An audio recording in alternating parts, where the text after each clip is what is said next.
The Integra is back. But did anybody else notice something really weird at the press event?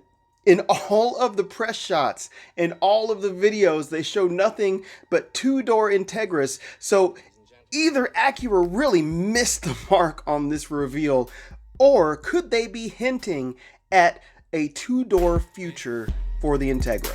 Key here, and I want to welcome you to this episode of Kees Cars. Today, we're taking a look at the new Acura Integra. We're going to key this car and turn it into a two-door Type R. So now that we know, for the most part, what this car is going to look like when it hits production, I just want to imagine what it could be if it was a two-door Type R.